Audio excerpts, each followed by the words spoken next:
Good morning, Husker Nuts. This is Ethan Bice with 4 hours to Lincoln. I got an exciting show for you today. Last night, big win against Indiana in the Big Ten quarterfinals. We move on to the semifinals for the Big Ten tournament. First time in program history. Uh, we have not seen a team like this since the early 90s for basketball. This is exciting times.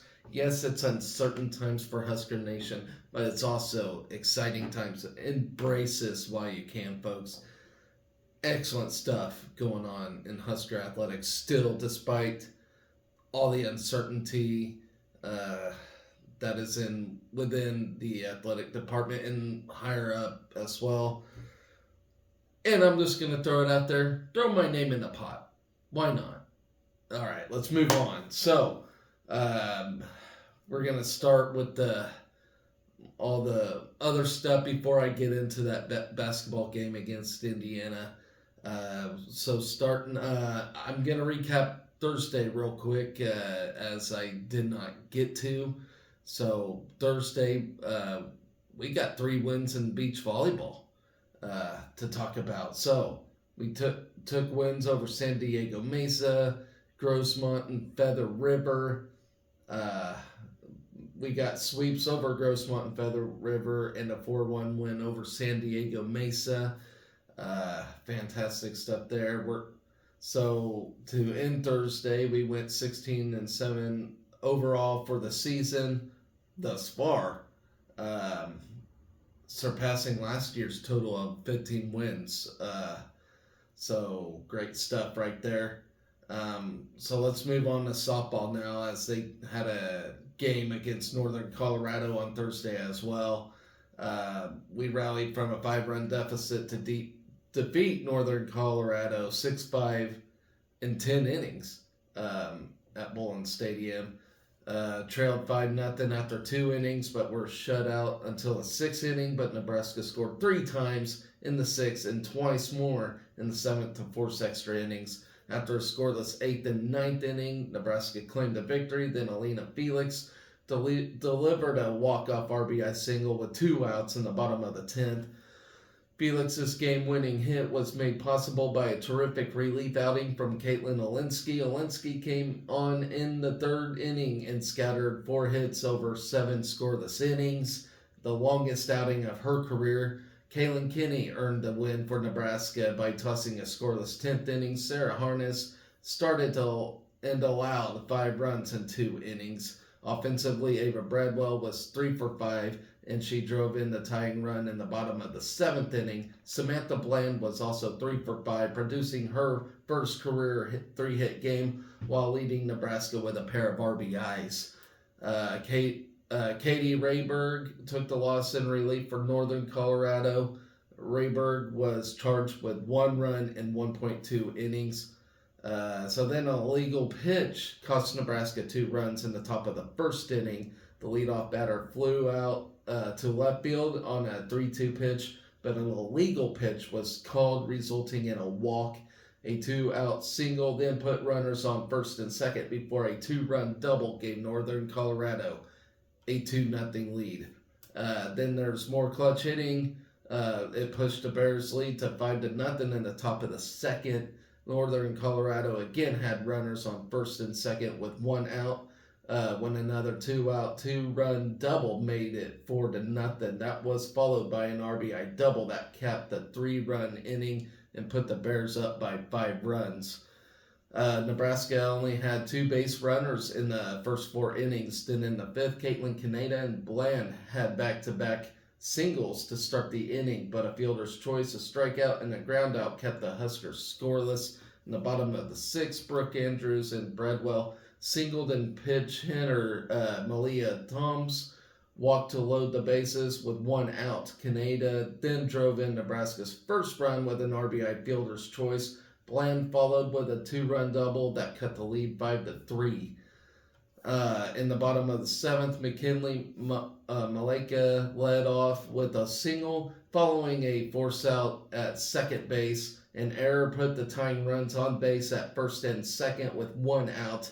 Sidney Gray then lined an RBI single to right center that scored Billy Andrews and made it a one-run game.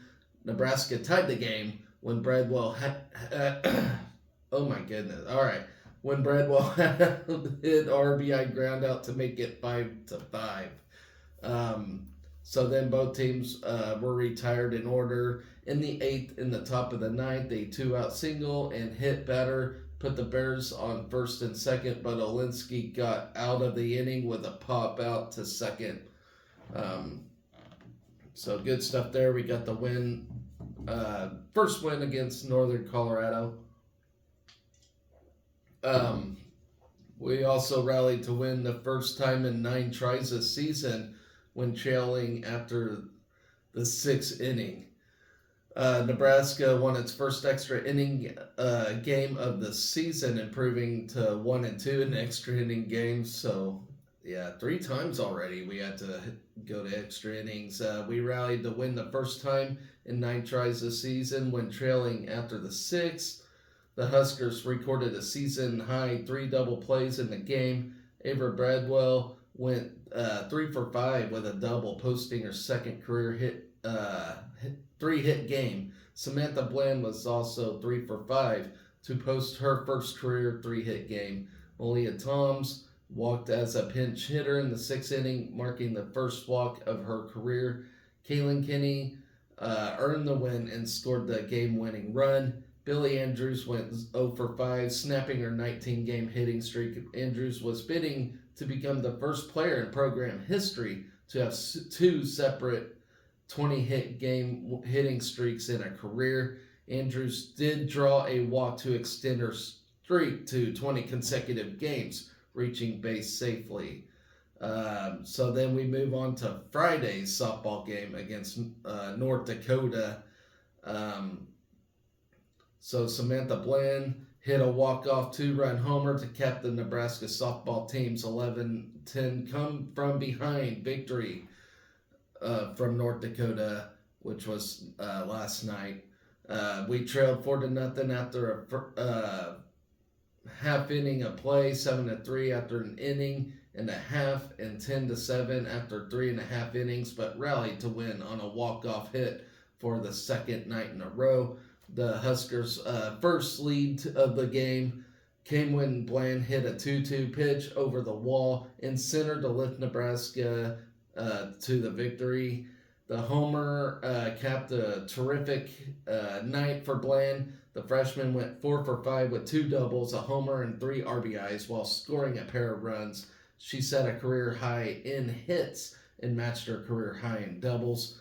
Then Billy Andrews also had multiple hits and RBIs for the Big Red, going 2 for 3 with 2 RBIs. Ava Bradwell was 2 for 4, scored twice, and drove in a run. Sydney Gray and Caitlin Neal also scored a pair of runs for the Huskers, while Brooke Andrews, Malia Toms, and McKinley Maleka each had 1 RBI. In the circle, Kaylin Kinney started the game and then re-entered to earn the win in relief. Kinney allowed 6 runs on 4 innings in the game, but she did not allow a run and struck out 4 over the final 3.1 innings. Caitlin Olinsky was charged with 4 runs in 2.2 innings of relief. Malika Carr took the loss for North Dakota, and they are now 5-25. So that's allowing 4 runs in 3.2 relief innings. North Dakota grabbed a 4-0 lead in the top of the first. The inning was aided by a hit batter and 3 walks, 2 of which came from the bases loaded. Nebraska got 3 runs back in the bottom of the first. Billy Andrews began the inning with a walk, and Gray also walked with 1 out. Bradwell followed with an RBI single to put the Huskers on the board. Bland then hit an RBI double to score Gray and cut the deficit to 4-2. An error loaded the bases before a pass ball made it a 1-run game. The Fighting Hawks then allowed 3 more runs in the top of the second to take a 7-3 lead. The inning began with a solo home run before back-to-back singles. A pair of 1-out RBI singles stretched the lead in 4 before Olinsky came on and recorded back-to-back strikeouts to end the inning. Nebraska came back to tie the game with a 4-run third inning. Bridwell and Bland began the inning with the singles before Caitlin Kaneda walked to load the bases. Tom Sten lined an RBI single to center that made it a 7-4 game after North Dakota recorded the first out of the inning at home plate. An RBI ground out from Maleka cut the Fighting Hawk lead to 7-5. Billy Andrews then tied the game with a 2-run single up the middle. North Dakota answered with 3 runs in the top of the fourth. All 3 runs scored with 2 outs and an RBI single and a 2-run double. Nebraska came back with 2 runs in the bottom of the frame to cut the lead 10-9. Bland led off with a double before the next 2 batters were retired. Neal then singled to score Bland and make it a 2-run game. Pinch hitter Peyton Cody followed with a walk, and Billy Andrews was hit by a pitch to load the bases. Brooke Andrews then drew a bases-loaded walk to trim the lead 2-1, but the Huskers left the bases loaded. Both teams were held scoreless in the 5th and 6th innings after a scoreless top of the 7th. Gray drew a leadoff walk in the top of the 7th. 2 batters later, Bland hit her walk-off home run.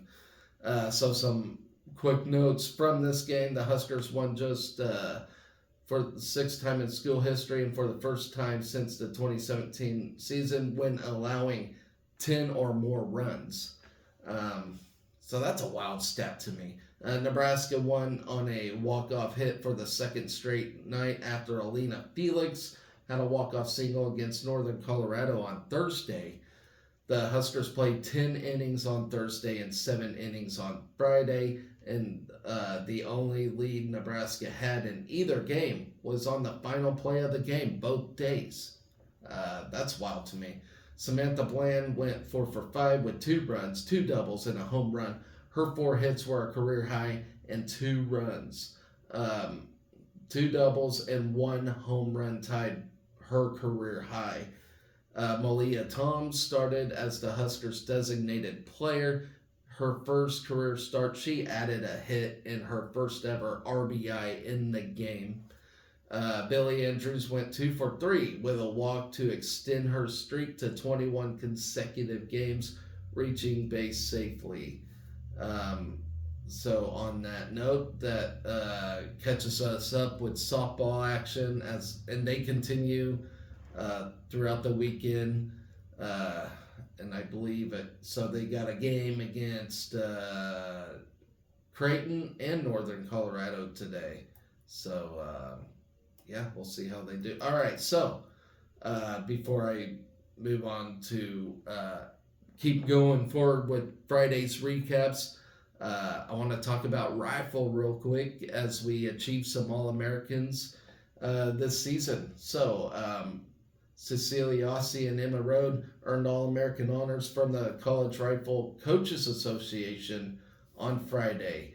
Ossie, who placed 8th in the small bore in the 2024 NCAA Championships, was named a first-team All-American in the event. She also grabbed 2nd team All-American air rifle and aggregate honors. Rode is a native of Kempton, Pennsylvania, and was tabbed as 2nd team air rifle All-American and was selected as an honorable mention in both the aggregate and small bore. Here's a quote from Sydney Miles, the coach. She says, "I am glad that Cecilia and Emma are able to get some recognition out of the season. The 2 have done well to post high scores for the team throughout the year. It is an incredible honor to make the CRCA All-American teams, and they should be very proud of themselves." So that is head coach Sydney Miles with her talk of these 2. Okay, so Ossie competed in every match. She competed in every match this season for Nebraska and has the highest averages on the team in the small bore and aggregate. She broke the school record with in the small bore with a 597 at UTEP and tied the school air rifle record with a 598 against West Virginia. The Annandale, New Jersey native notched 10 first-place finishes this year, 4 in both the small bore and aggregate and 2 in the air rifle. Rhodes Road owns the highest air rifle average on the team with a 594.23. She has posted 4 first place finishes in the event, along with 2 in the aggregate and 1 in the small bore. So congratulations to them too. They highly deserve it. So continuing on with Friday's recap. And I will say it was kind of rough for the most part, except for the basketball and baseball games. Beach volleyball had a hard day. Men's tennis had a hard day. Women's gymnastics had a good day, but they still lost their meet.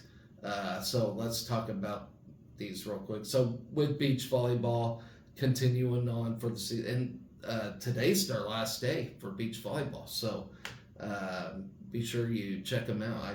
They might have games on YouTube or something. So they fell to Pepperdine and CSUN, or CSUN I like to call them, in Long Beach. The Huskers dropped to a 16-9 overall and will face Texas at 11 a.m. Central Time today, this morning. And number 7, Long Beach State at noon on today to finish out the beach season. In the match against CSUN, Olivia Mock and Harper Murray won their number 3 match 21-17, 19-21, and 15-9. Lainey Choboy and Skylar Pierce were also winners, 16-21, 21-17, 16-14 in their number 4 match. So respectively. All right, so moving on to men's tennis against UCSB, a very good UCSB team. We took them to the house, but fell short in this thing. So in Santa Barbara, California, number 58 men's tennis team battled till the end against number 47 UCSB, who is now moved on to 8-5. We're 10-5 now. They're 8-5. Despite 2 doubles victories and 2 singles wins, the Huskers were defeated by the Gauchos 3-4 in the close matchup. So the match against the Gauchos began with doubles play at the I believe it's called the Arnold Tennis Center. On court 1, Enton Shep and Nick Weidenhorn faced nationally ranked UCSB duo number 42 Gian, and I apologize, I'm going to butcher these names. I always do. You get the drill. So you got number 42 Gianluca Brunkow and Pablo Mazwan. The number 1 slot matchup stayed close until 4-4 when the Gauchos pulled ahead and sealed the deal 6-4. Court 2 finished just seconds later after Calvin Mueller and Lars Johan completed a massive comeback. The Nebraska duo was done 0-2 to start and took 6 straight games to win the set and match against Kai Brady and Luca Liu. With the doubles matches split, the point came down to court 3. Shunya Mariyama and Nikolai Saisov were down late in the set at 5-6, but pushed UCSB's Conrad Brown and Luka Mersick into a set tiebreak. The Gauchos led for most of the tiebreak, but Mariyama and Saisov rallied and came out on top 7-6, clinching the doubles point for Nebraska. In singles, you have Johan. He got an early lead on court 4. Johan's cashed in and claimed a 6-4, 6-3 victory over Brady, but put the match score at Nebraska 2, UCSB nothing. Shep was the next to finish, matched up against nationally ranked number 37 Pablo Mazwan. The first set on court 1 was tight, but Shep fell 5-7. Mazwan ran with the second set and defeated Shep 7-5, 6-2. Roni Haitaranta competed for the Big Red in the number 5 single slot to face Mersick. Haitaranta dominated the first set, winning 6-3. Mersick bounced back in the second set and defeated Haitaranta with a comeback to take the match 3-6, 6-1, 6-1. Mariyama competed on court 4 and rallied his way to victory over Liu. Liu took the first set 7-5, but Mariyama bounced back and took the match 5-7, 6-1, 6-4. Mueller was next to finish, playing the number 2 singles slot against Bronkow. Mueller took the first set in a tiebreaker 7-6 and rallied, but fell after strong second and third sets from Bronkow. With the match tied at 3-3, the win came down to court 6. Saisoa faced Brown and found a tight match. Saisoa pushed Brown to set tie breaks, taking one and dropping the other. Brown came out on top with a 6-5, 6-4, 7-6 victory to secure the Gaucho win. Despite the loss, the Huskers' spring record of 10-5 remains the best program start since 2016. You have number 3 doubles duo Mariyama and Saisoev, who partnered for their 10th time and improved to 4-0 in the spring season with their 7-6 win. Mariyama's spring singles record improved to 10-3. Mueller and Johan in the number 2's double slot improved their record to 8-3. The match was Nebraska's 4th ranked matchup and second loss to a ranked team. The loss marked the end of a 4-match win streak for the Huskers and was also their last match before beginning conference competition. So up next for the Big Red, they begin conference play in East Lansing, Michigan. Nebraska will take on Michigan State, who is number 23 in the country. And this will be on Friday, March 22nd. The match is set to start at 6 p.m. Central Time, and we'll have both live stream and live stats available for that. So, rough one for the men's tennis team, but hopefully we improve. And it's gonna get even tougher here for up against Michigan State. So good luck to the men's team. They are really having a heck of a season. So moving on now to women's golf. They started the Florida State matchup yesterday. They didn't really get much rest in between their golf tournaments, but they started their Florida State matchup. So day 1 is in the books. Kelly and Strand fired back-to-back rounds of 67 to close the first day at the Florida State matchup at 10 under par to lead the Nebraska women's golf team.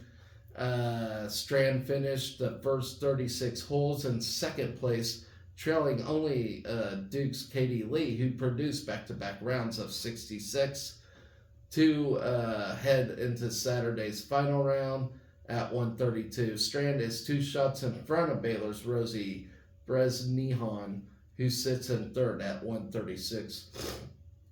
So, with Strand leading the way, the Huskers closed the opening day of the 54-hole tournament in a tie for 5th in the 14-team field at even par 576 after rounds of 284 and 292. The Huskers are trailing only top 25 teams in number 19 Duke, the hosts from Florida State, who's number 20. You have number 24 Georgia and number 25 Baylor. The Huskers are tied with number 35 Alabama. Strand, a sophomore from Challis, Idaho, began the day with a double bogey on number 9 before bouncing back with 3 birdies over the next 5 holes to surge to 1 under par. She notched 5 straight pars before finding her 4th birdie of the round on hole number 2. After 3 straight pars, Strand ended the round on fire with 3 consecutive birdies on number 6, 7, and 8 to end the round at 67. Then she stayed hot early in the second on the 6,250-yard layout at the Seminole Legacy Golf Club, carding 5 straight pars before getting birdies on 4 of the next 6 holes to head back to the front 9 at 4 under par. She added birdies on number 3 and number 7 before ending the day with a bogey on number 8 for another 67, which was 5 under par. New Takahashi also produced a pair of strong rounds for the Huskers on Friday to close the day in a tie for 22nd at even par, 144. The junior from Nasu Machi, Japan, capped her first round 71 with an eagle on the par 4 280-yard number 8. Then senior Lindsay Deal added an outstanding opening round. She shot a 70, which was 2 under. That included 4 birdies against a pair of bogeys. She settled for a second round 76 to end the day in a tie for 29th at 146. Then you have fellow senior Michaela Vavrova. She contributed back-to-back rounds of 76 to contribute to Nebraska's team scores in both rounds. Vavrova moves to Friday's second round in a tie for 59th. Freshman Arden Lushim rounded out the Husker contingent with rounds of 76 and 79 to tie for 66 at 155 in the 78-player field. So good luck, ladies, on your final day here. Okay, so moving on, women's gymnastics, which was at Arkansas. Despite falling to the number 12 Razorbacks with a final score of 198-100 to 197-375, the women's gymnastics team enjoyed numerous season and career records on Friday night in this one. So, Nebraska's team score of 197-375 is the highest of the season and is third straight over 197, marking the first time since 2003 that the Huskers have surpassed the 197 mark in 3 consecutive meets. The Big Red also posted season-high team scores on vault and beam. On vault, it was 49-375. Beam was 49-400. Emma Spence claimed the all-around title with a 39-650 that tied her career high. Singe Baxay, Spence, and Sophia McClellan all tied for the beam title with a 900 each. So 6 different Huskers either posted new or tied career highs on Friday. Isabel Saikon on vault with a 9.875 and beam matching that score as well. Spence in the all-around 39.650 and floor 9.950.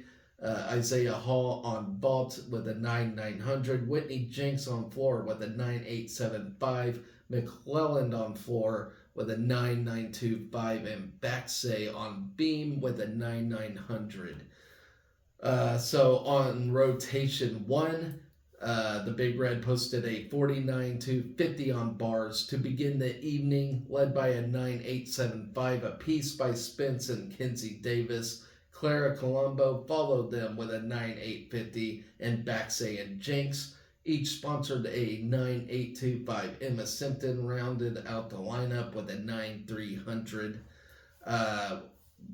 Moving on to rotation 2 now. Nebraska competed on the vault next, notching a season high of 49.375. Spence led the team with an impressive 9.925. And Hall earned a career high of 9.900. Saikon earned a 9.875 to mark a career best, while Martina Coming posted a 9.850. Baxay and Davis finished out the rotation. So moving on to rotation 3, the Huskers continued strong on the floor, scoring a 49.350 as a team. Spence led Nebraska with a 9.950 that tied her career high. McClellan notched a 9.925, which tied her career high. Jenks and Coming each earned a 9.875, with Jenks marking a new personal best. Hallie Rourke and Baxay rounded out the lineup in rotation 3. So moving on to the final rotation, We conclude. I can't talk this morning. We concluded the evening by posting a strong 49,400 on Beam that tied its season high. Baxay, Spence, and McClellan each earned a 9,900. Baxay's was a career best, and Spence's was a season high. Sycon scored a 9,875 that tied her career high, and Hall and Ali Guard rounded out the rotation. So coming up next for the Big Red, they will kick off the postseason by traveling to East Lansing, Michigan, to take part in the Big Ten Championships. The Huskers will compete in Session 1, which starts at 11 a.m. Central Time at the Jennison Fieldhouse. It will be streamed live on the Big Ten Network. So good luck, ladies. Already hitting postseason for women's gymnastics. So this whole sports season is going so fast. All right, so moving on, baseball gets a win over Nicole State. It was an ugly win, but it was a win to start the series out. So Josh Karen went 3 for 4 and drove in a career high of 5 runs, leading the Huskers to a 7-6 win over Nicole State in the series opener. We totaled 7 runs on 11 hits with an error, while Nicole's tallied 6 runs on 8 hits. Karen tied a career high with 5 RBIs, finishing 3 for 4 with a double and home run. Red Stokes joined Karen in going 3 for 4, recording his 4th 3-hit game in his last 6 contests. Caden Broombaugh walked 4 times, the most by a Husker in a single game since Cam Chick in 2022. Riley Silva added a pair of hits from the number 2 spot, while Dylan Carey and Cole Evans each drove in a run. Joshua Overbeek made his first start at Haymarket Park, reaching base in 2 of his 5 plate appearances. Drew Christo allowed 2 runs, 1 earned in a 5-inning start on Friday. The junior struck out 4 and surrendered 4 hits across 5 frames. Tucker Timmerman allowed 3 runs over 1.1 innings, while Evans Borst improved to 2-0, allowing an earned run across not even an inning. Then Kyle Perry and Mason McConaughey combined to pitch a shutout 8th frame, while Casey Dice recorded his team-leading 4th save with a scoreless final inning. Christo worked around a single in each of the first 2 innings and hung consecutive scoreless frames in the 3rd and 4th to send a scoreless game into the bottom of the 4th. The Huskers played the game's first 3 runs on a pair of hits in the 4th to jump ahead 3-0. Overbeek led off with a single, followed by a full count walk to Evans to place runners on first and second with no outs. The Big Red grabbed a 3-run lead after Karen drilled his 4th homer of the season to right field. Nichols responded quickly by getting 2 of the runs back off 2 hits and a Nebraska error. A 1-out double down the left field line set up Bazile Williams' RBI single to right to cut the Huskers' lead to 3-1. The Colonels climbed within 1 after a muffed catch on a routine fly ball to right with 2 outs. And we've been having some trouble here recently with fielding the ball. Hopefully that gets cleaned up. Stokes began the bottom of the 5th with a single up the middle, and Silva reached on a bunt single to put runners on first and second with 1 out. The Huskers loaded the bases after a walk to Overbeek on a 3-1 count.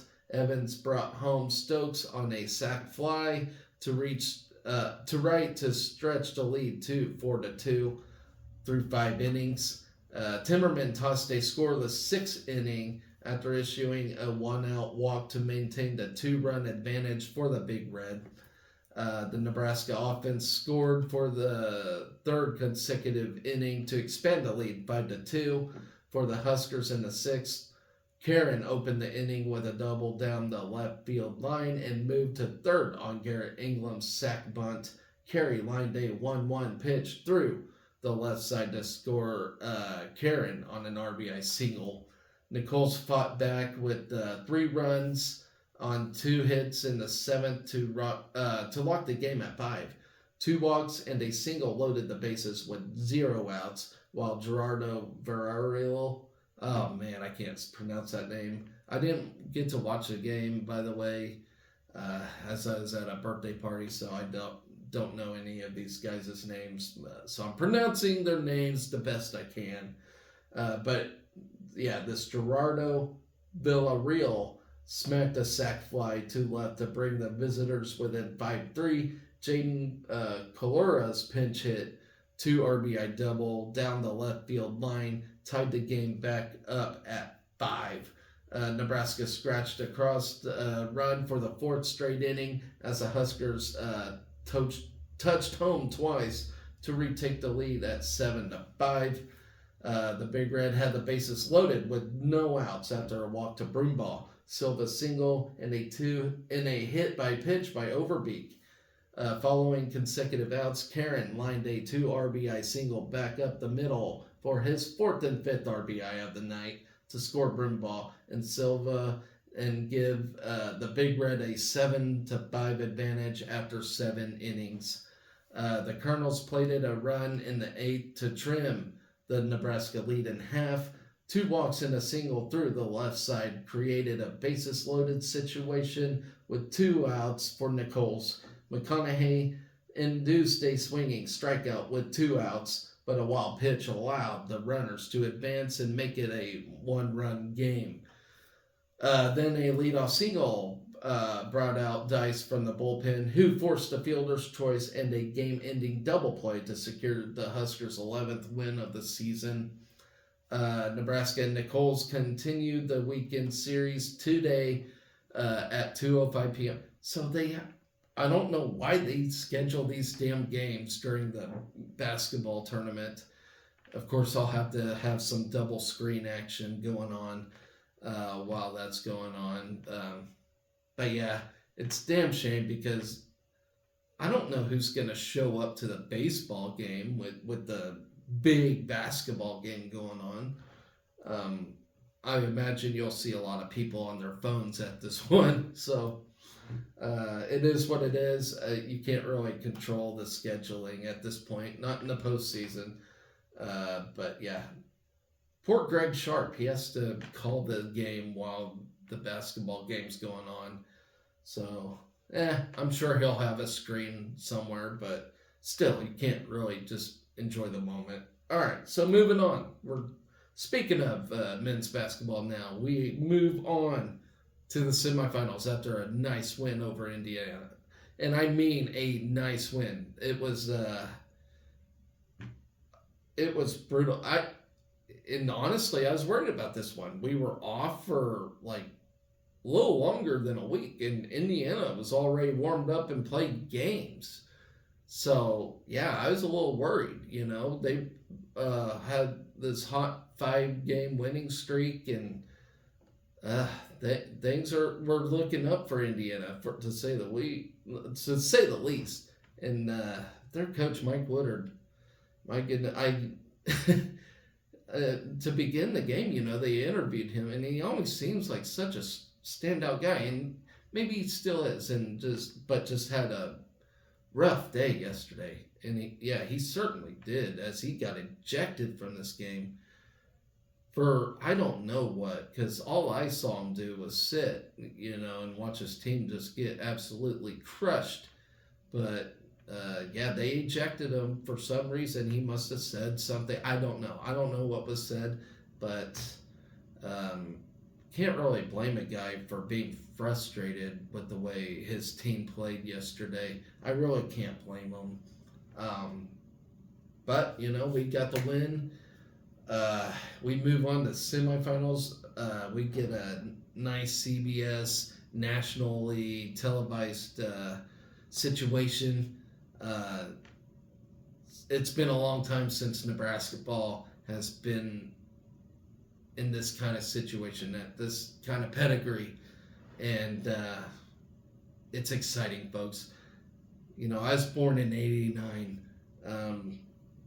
the last time we had a Nebraska ball game Nebraska ball team like this was the 1991 season. So I was barely two during all of this.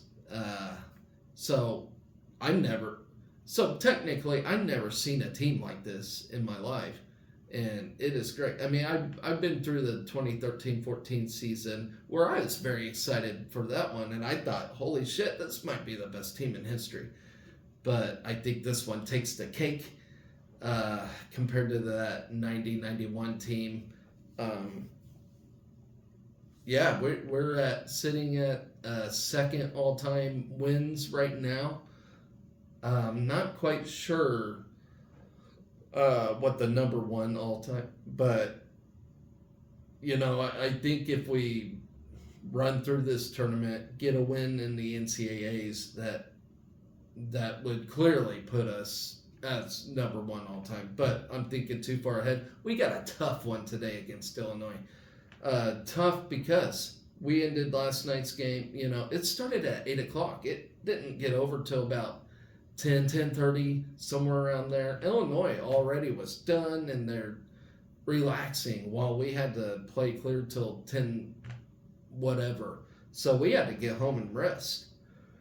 Illinois' got plenty of rest, and now we have to turn around and play 2:30. So that in and of itself is going to be a difficult challenge. Thankfully, these kids are young, and and being young and fit that they are, it shouldn't be no trouble for them at all. I think Fred Hoiberg speaks more for himself when he's talking about these quick turnarounds. I get it, 51 years old, still looks good for a 51-year-old. Hell, I'm 35. I would die at this moment. But here we go. Behind a record-breaking three-point shooting performance, the number 3 seed Nebraska men's basketball team cruised past number 6 Indiana, 93-66 in the Big Ten quarterfinals. Saturday's game, which is today's game, will air on CBS. Of course, the whole state's watching. First ever Big Ten tournament semifinal and the first conference tournament semifinal for the program since 2006, which was against KU that year. The Huskers came out on fire, connecting 12 of 20 three-pointers in the first half to race to a 50-27 lead at halftime.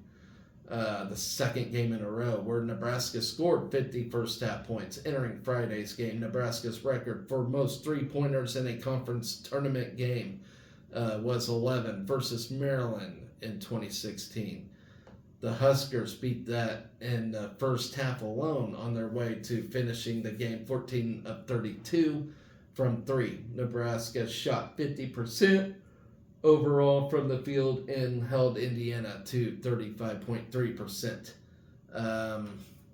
Keisei Tominaga, God bless him, he scored 23 points and registered a career high 5 assists. He hit 4 of 7 from three-point range. Bryce Williams also scored 23 points and hit 4 of 6 from the distance and was perfect 9 of 9 from the free throw line. Jamarcus Lawrence added 15 points and was 3 of 4 from behind the arc. Juwan Gary also reached double figures with 11 points and grabbed 6 rebounds. Williams scored 8 of the Huskers' first 10 points, including 2 three-pointers. Indiana held a 15-13 lead at the under 12 media timeout, but a triple by Lawrence and back-to-back threes by Williams helped the Huskers go up 22-17. Tominaga then drove for a layup and hit a three-pointer to make it 27-17 at the 6:45 mark, capping 14-2 Husker run. After Indiana pulled within 33-27, Tominaga fired up the Target Center crowd with back-to-back triples from the top of the arc to give Nebraska a 39-27 lead and spark a 17-0 run to end the half. That was beautiful. That was amazing. We needed that so bad. After Gary drained a pair of free throws. Lawrence and Gary hit back-to-back corner threes. And Tominaga closed out the half with a 30-footer of his own. His fourth three-pointer of the half that gave him a team high of 18 points at the break. The Huskers led by 25 at 54-29 in the second half before Indiana cut it to 56-38 after a 9-2 spurt. But that was as close as the Hoosiers would get as Nebraska built the lead to as many as 33 points before closing out the 93-66 victory. Get me on early. Okay, Josiah Alec led the Big Red on the boards with 9 rebounds to go with 7 points. Rink Mast added 4 points, 8 rebounds, and 7 assists. Nebraska won its 23rd game of the 2024 season, marking the second most wins in school history, as I just mentioned. Beautiful things going on, folks. I'm going to be honest, I got a little emotional during this thing, you know? I mean, with all that's going on in the athletic department, you know, we need this. And it's been said before, you know, we'll forget about the Trev Alberts bullshit on Friday night, and I certainly did. Beautiful win. Husker Nation needed that, and we need it again today. We need it again on Sunday. That would just be beautiful. These teams are playing hard. Fred Hoiberg's doing a good job keeping the basketball focused. It'd be easy for him to kind of get sidetracked. So I think Fred is doing an incredible job. He answered questions beautifully, the best way he possibly could. But, you know, the men's also been through Bill Moose as well. So Fred already made it clear he ain't going nowhere, and I trust he won't. He loves it in Lincoln. Like, I know Trev said the same bullshit, and I'm not trying to compare the two, but Trev said the same. But Fred's sincere about it. Like, Fred likes it here. He's going to stay here, and he's going to get paid handsomely here. But yeah, beautiful game last night. We need a performance like that again today. Of course, yes, it's been said it'll be difficult, you know, with the short turnaround that we have. But at the same time, these are 19 to 23-year-olds. They're young. They can handle this. And I no doubtably believe we will win this thing today. I know we got the crowd behind us. The crowd last night was terrific. And I believe we'll have the same kind of crowd tonight. Yeah, it's almost like a home environment for us. So great job by the men's team. Beautifully done. We needed it. Beautiful stuff. Okay, so today we do have a few things going on. Beach volleyball does close out its season today against Texas and Long Beach State. Baseball will play game 2 against Nichols. Baseball will have games 2 and 3 against Nichols today, so they play a doubleheader. Softball doubleheader as well against Creighton and Northern Colorado. And women's golf closes out the Florida golf tournament today. And I'm starting to yawn. I'm talking too much. This is most I ever talk, by the way. Is when I do my show. I hardly ever talk in real life, but yeah, Saturday's lineup is looking great, and of course, you know, we got the semifinal game against Illinois, a very good Illinois team, by the way, beatable, but they're very good, you know. So expect a good game today, and then tomorrow. Not much going on tomorrow. If we win, we of course move on to the Big Ten championship game, either against Wisconsin or Purdue. I'm going to guess Purdue. Wisconsin hasn't been looking too significant lately. They barely inched their way in. Um, I mean, I guess winning's winning, but you know what I mean. But softball and baseball play their final weekend series games, and then you got the women's selection show going on. The women had to wait a long time for that, but it's finally here, and we'll get to see our ladies' fate for the NCAAs, which I believe they could make a good run in this thing. As long as they just don't have one of them off days. They seem to have it more often than not this year. But when they're on, they're on. So, and then next week's looking bit. We got a championship week next week. So, tomorrow's show, after all of the events are done tomorrow, I'll have a show, talk about those, and then I will preview what's going to be a fantastic week next week. So, until then, Husker fans, thank you for watching. Please smash that subscribe button. It'll just help this show tremendously, hitting that subscribe button. And like I said, Husker fans, stay loyal, stay faithful.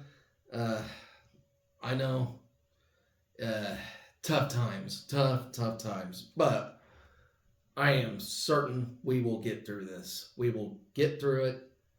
We identified the problem. We're going to fix the problem, and we're going to get right through it. So until next time, Husker fans, always remember to be excellent to each other. Go Big Red.